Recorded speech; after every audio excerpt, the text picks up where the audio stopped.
قبل ما نبدأ ونغوص في واحدة من أبشع القصص الحقيقية اللي ألهمت شخصية الرعب الشهيرة بيني وايز، لو كنت بتحب الحكايات الغامضة والقصص المرعبة الحقيقية ما تنساش تدعمنا باللايك والاشتراك وتفعل زر الجرس عشان يوصلك كل جديد. ويلا بينا نبدأ. والقصة بتاعتنا كانت في شيكاغو سنة 1942 يوم ما اتولد جون وين جيسي. وده كان طفل صغير في بيت كان الظاهر بتاعه ان هو عادي، لكنه كان مليان جحيم داخلي. ابوه كان عامل ميكانيكي مدمن كحول عنيف لدرجة ان هو كان بيضربه باي حاجة قدامه، سواء حزام او عصاية او حتى بايده، وكان بيهينه قدام اخواته بيقوله انت ضعيف وعمرك ما هتبقى راجل ابدا. لكن اكتر حاجة كسرت جون ان امه كانت دايما بتحاول تحميه، بس وجودها زود كره الاب ليه، فبقى عايش وسط خوف دائم. وبعد كده جيسي كبر وهو شايل جواه جروح نفسية، ومع مرض في القلب منعه ان هو يلعب الرياضة زي باقي الاطفال. اتعمق احساسه ان هو مختلف، وبدل ما يحاول يهرب من الماضي اتعلم ان هو يخبي الالم بابتسامة، يخلي صورته قدام الناس بيها تبان مثالية، لكن هو من جواه مليان غضب. ومع الوقت بقى بيشتغل في شركات لحد ما قدروا ان هو يأسس شركة مقاولات خاصة بيه، وكان ناجح جدا في اقناع الناس، اجتماعي وبيدخل عالم السياسة وبيشارك في الحملات الانتخابية، وكانت كل الناس بتشوفه رمز للمواطن الصالح.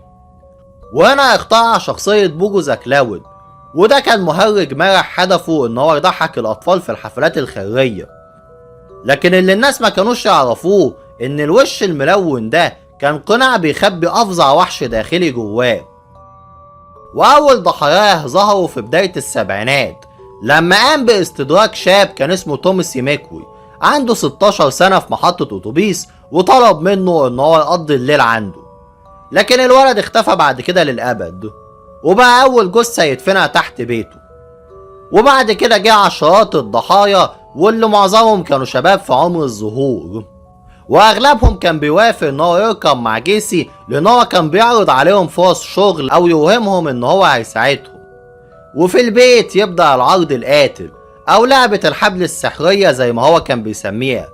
فجيسي كان بيربط الضحية وهو بيضحك وبيقول له شوف كده العقدة ما بتتفكش، والضحية بيضحك وهو فاكرها هزار، لكن بعد ثواني بيتحول الضحك لصرخات عالية.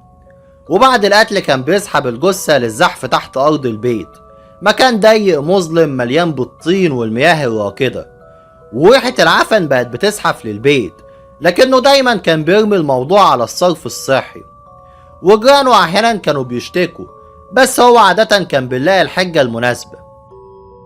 لكن بعد كده الشرطة بدأت تمر على جيسي أكتر من مرة، وفي سنة 1968 تم اتهامه بالاعتداء على ولد مراهق في ولاية ايوا واتسجن فترة، لكنه خرج بعد كده بعفو مشروط. وفي بداية السبعينات حصلت شكاوي تانية من شباب اختفوا بعد ما كانوا معاه، لكن الشرطة ما ربطتش القضايا وقالوا ان دول مجرد شباب هربانين مش مهم. لكن الاهمال ده سمح له بقتل عدد كبير من المراهقين من غير ما حد يوقفه، لحد ما جه ديسمبر سنة 1978 لما اختفى روبرت بيست، وده كان شاب عنده 15 سنة بيشتغل في صيدلية، واخر مرة اتشاف فيها كان مع جون. بس اهله ضغطوا على الشرطة بشكل رهيب، والمرة دي بدأوا يكثفوا المراقبة، واكتشفوا ان هو فعلا طلع عنده ماضي مظلم وان هو بيتصرف بغرابة. ومع امر التفتيش لقوا المشهد اللي مفيش حد في امريكا قدر ينساه.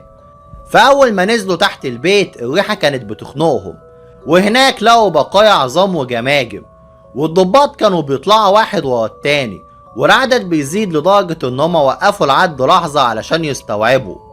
وفي الاخر اكتشفوا ان هما 29 جثة تحت البيت، و4 جثث تانيين كان رماهم في نهر قريب.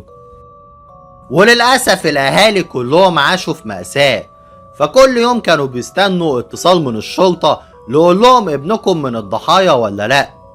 وبعض الجثث اتعرفوا عليها من خلال سنانهم، وبعضها لغاية النهاردة مش معروف كان لمين أصلا.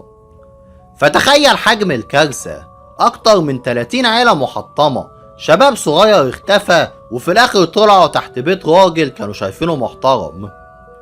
والاعلام وقتها قلب الدنيا، وصورته بالمكياج انتشرت في الجرايد وكانوا بيطلقوا عليه وقتها المهرج القاتل. والمذيعين قالوا ان الناس لازم تعيد تفكيرها في الثقة اللي بتديها لأي شخص. حتى صورة المهرج في امريكا اتغيرت وبقى رمز للرعب بدل الضحك. وفي المحاكمة سنة 1980 جيسي اعترف بجزء من الجرائم، لكنه حاول يلعب على ان هو كان مختل عقليا، وقال ان هو عنده شخصية تانية بتعمل الجرائم وهو مش فاكر. لكن الهيئة ما صدقتهوش وقالوا ان هو كان عارف كويس اللي هو بيعمله، وفعلا اتحكم عليه بالاعدام. بس القوانين في امريكا وقتها خلته يستنى حوالي 14 سنة قبل التنفيذ. وخلال الفترة دي جيسي بقى رمز غريب للرعب، ففي السجن كان بيرسم لوحات لنفسه بزي المهرج بوجو، والناس بره كانت بتشتريها بمبالغ ضخمة.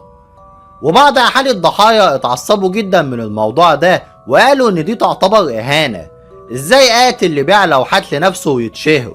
لكنه كان سعيد وبيكتب خطابات وبيعمل مقابلات وبيضحك كأنه ما قتلش 33 روح. بس في يوم التنفيذ يوم 10 مايو سنة 1994 واللي حضروا عشرات الصحفيين اتنفذ فيه الحكم بالحقنة المميتة. لكن كلماته الأخيرة كانت قبلوني، ودي طبعا كلمة باردة بتأكد ان هو محسش بالندم ولا بالذنب، ومات مبتسم كالعادة، لكنه ساب وراه كابوس. فبعد موته قصته ما انتهتش، بالعكس دي بقت مصدر إلهام. فالكاتب ستيفن كينج لما شاف تفاصيل حياته استوحى منها شخصية بيني وايز، المهرج اللي بيخوف الأطفال وبيضحك وهو بيخفي وراه أبشع النوايا. فالشر اللي كان ساكن فيه مش شر عادي أبدا، ده شر قادر ان هو ياخد اي شكل ويستخدم الخوف كسلاح فتاك. فبيني وايز مش مجرد مهرج مرعب، ده كيان خارق بيعيش على رعب الضحايا بتوعه، خصوصا الاطفال اللي بيستدركهم بالضحك وباللون الاحمر او بالشكل البريء ويخليهم يطمنوا، وبعدين يكشف وشه الحقيقي وهو الوحش اللي بيمثل الكوابيس نفسها. فالقصة دي اتبنت على فكرة ان المهرج ده ما هواش كائن بشري، ده تجسيد لرعب قديم جدا موجود قبل البشر نفسهم. واكتر حاجة مرعبة فيه ان هو مش بيموت، هو بس بيختفي ويستنى ويرجع تاني بعد سنين جعان اكتر واقوى من الاول. وعلشان كده لما تشوف ضحكة بيني وايز بعد كده لازم تسأل نفسك، هل دي ضحكة مهرج عادي ولا صرخة شيطان مستخبي جوه قناع ملون مستني اللحظة اللي هياخدك فيها؟ وبكده نكون وصلنا لنهاية الحلقة بتاعتنا النهاردة، واتمنى ان هي تكون عجبتكم، وياريت تكتبولي في الكومنتات عن الشخصيات او الحوادث او القصة التاريخية اللي انتوا حابين ان انتوا تسمعوا عنها بعد كده. واستنوني المرة الجاية في حلقة جديدة من قناة مهووس معلومات، واشوفكم على خير ان شاء الله.